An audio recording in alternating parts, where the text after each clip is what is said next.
Hello fellow hunters, JBizHunts back at it again because apparently I cannot stay out of the virtual woods.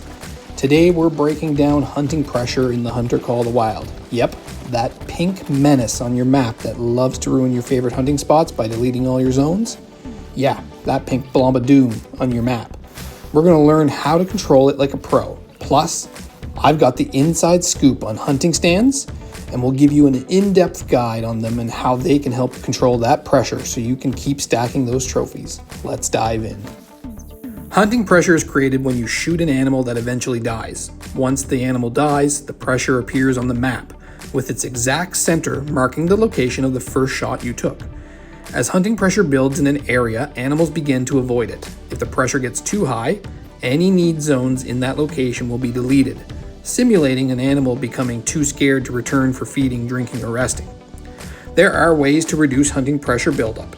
Using bows or shooting from a hunting structure applies only 25% of the usual pressure, and these effects can stack, so using a bow from a hunting stand will make it even better. However, if 4 full hunting pressure marks overlap on a need zone, that need zone will be permanently removed. So basically, 4 kills from that same zone with a gun and not using a hunting stand or a bow will delete the zone.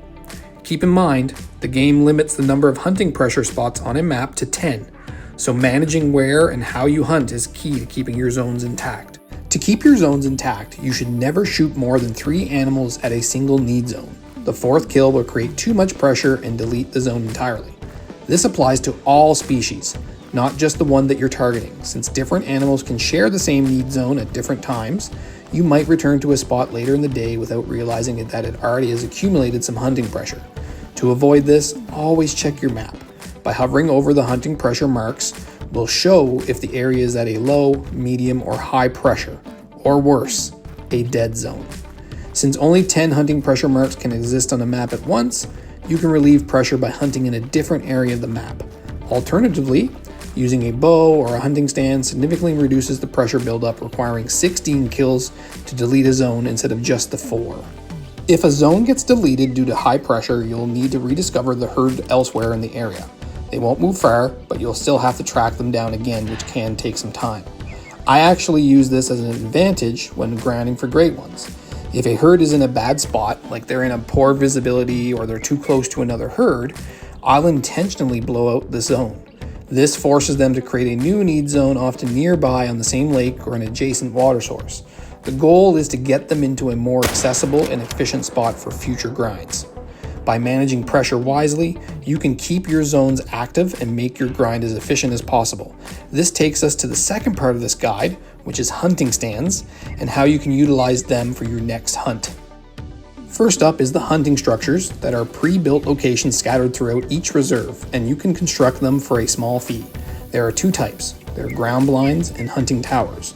These structures help conceal your presence, making it easier to get closer to the animals without being detected. They're strategically placed in open areas with wide fields of view, making them perfect for spotting game and setting up lure hunts. Another huge benefit, protection. While most animals will flee when they detect you, aggressive species like Cape buffalo and water buffalo can charge at you, but if you're inside one of these hunting structures, they can't harm you. Each reserve features its own unique designs for hunting structures, blending into the environment while giving you the best vantage point for your hunt. The great thing about hunting stands is that they can range from $1,700 to $2,500, which is the cheapest option for a stand. You can also gain 100 experience points by unlocking them as well, which is an added bonus. The downfall, though, is that although some are in great areas, the majority are in strategic areas for feed zone hunting as opposed to drink zone hunting, which is the preferred method for grinding for great ones. You can acquire tree stands and tripods through their respectively named DLC. I highly recommend those for anyone looking to do a great one grind. Tree stands can only be placed on specific trees that support them. At $16,000 in-game currency, they are quite a bit pricey, but they offer a unique advantage: placement flexibility. Unlike other hunting stands, tree stands can be positioned directly on trees, allowing you to set them up in areas with cliffs or rugged terrain where other stands might not work. I personally use tree stands in situations where elevation is needed, such as on inclines. However, they do have a drawback. Only certain trees can support them, and some trees that can support them have other branches or other trees in front of them, giving you an obstructed view. Tripods are arguably the most versatile hunting stands in the game. They also cost $16,000 in-game currency, but I believe they're well worth it. Their main advantage is elevation, giving you clear, unobstructed views above tall grass and brush. Another benefit is that their 360-degree rotation, allowing you to quickly turn and take a shot at fleeing animals. The main downside is that tripods require a flat ground, which can be very tricky to find in some areas. Additionally, they cannot be placed too close to a tent, meaning you'll need to walk a short distance before entering a tripod. Available in the Duck and Cover DLC, waterfowl blinds are an excellent choice for anyone looking to grind efficiently. At just 8,000 in-game currency, half the price of a tree stand or a tripod, they are an affordable and versatile option. They can be placed on most slopes and rugged terrain, making them highly adaptable.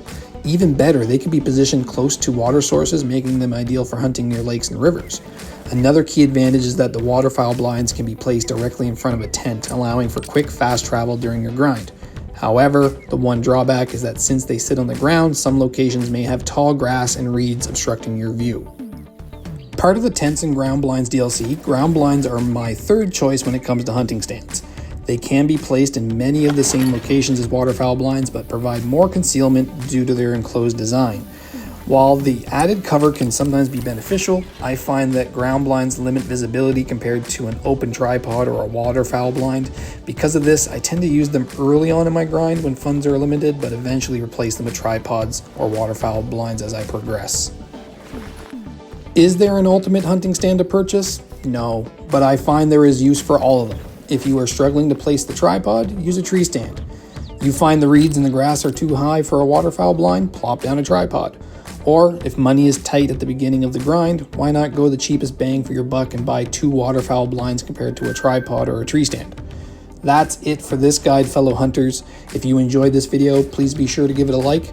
If you want to see more Hunter Call the Wild content, please subscribe to the channel. And as always, fellow hunters, happy hunting.